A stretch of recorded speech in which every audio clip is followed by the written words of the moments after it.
ஒரு மேடையில ஒரு ஒரு ஃபங்ஷன் அந்த ஃபங்ஷன்ல நம்ம கோபிநாத் சார் இருக்கார் இல்லையா? நீயா நானா ப்ரோக்ராம் லீடர் வந்து கோபிநாத் சார் அவர்கள். அவர்கள் வந்து ரொம்ப கண் கலங்கி அந்த ஒரு பதிவை வந்து சொல்லியிருப்பாரு.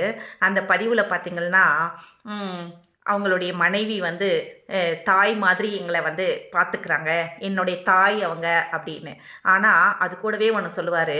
நான் வந்து அவளுடைய தந்தையாக அங்க வந்து நான் நிக்கிறேன். தந்தை போல நான் பார்த்துக்கிறேன் அப்படின்னு சொல்லிட்டு அவர் வந்து கண் கலங்குவாரு. அதாவது நம்ம மனைவிய வீட்டுக்கார் வந்து என்ன பண்றாங்க, என்ன தாய் மாரி பார்த்துக்கணும், எங்க அம்மா மாரி பார்த்துக்கணும், அக்கா தங்கச்சி மாரி பார்த்துக்கணும் அப்படின்னு சொல்லிட்டு சொல்றவங்க, அந்த மனைவிய எத்தன கணவன் வந்து ஒரு மகள் மாதிரி பார்த்துக்கிறீங்க? அப்படின்றது தான் ஒரு கேள்விக்குறியா இருக்குது. அதாவது பெண்கள் மட்டுமே பார்த்துக்கணும்னு சொல்லிட்டு அவசியம் இல்லங்க. ஆண்களும் தன் மகள் நீங்க அம்மா மாரி பார்த்துக்கணும்னு சொல்லிட்டு நெனைக்கும்போது, நீங்க மகள் மாரி பார்த்துக்கணுமா இல்லையா? அதனால பெண்கள வந்து முடிஞ்ச அளவுக்கு காயப்படுத்தாதீங்க. முடிஞ்ச அளவுக்கு அவங்கள கஷ்டப்படுத்தாதீங்க.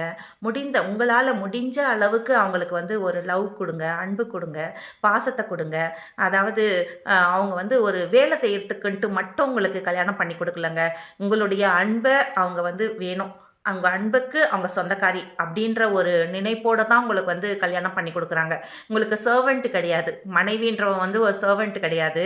அதாவது அந்த வீட்ல வந்து ஒரு ராஜகுமாரியா வாழணும். அதாவது பணமோ இல்ல நகையோ இதுல ராஜகுமாரி இல்ல. உங்களுடைய அன்புலயும், பாசத்திலயும் அவங்க வந்து நல்ல ஒரு ராணியா வச்சுக்கிட்டீங்கன்னு வச்சுக்கோங்களேன். உங்கள விட ஒரு ராஜா யாரும் கிடையாது. உங்கள விட ஒரு பணக்காரி யாரும் கிடையாது. உங்களோட வசதியானவங்க யாரும் கிடையாது. அதாவது அவ அன்ப குடுக்கணும்னாக்கா, அள்ளி அள்ளி குடுப்பா அன்பு. ஆனா, அத வெறுப்ப குடுக்குற மாதிரி ஒரு செயல வந்து நீங்க பண்ணும்போது, வெறுப்பையும் அந்த அளவுக்கு அதிகமா கொடுக்க வேண்டிய சூழ்நிலையும் வந்துடுதுங்க. அதனால மனைவிய நேசிங்க. மனைவி கூட அன்பா இருங்க. உங்க கூட கடுஞ்சொற்கள் வேண்டாமே!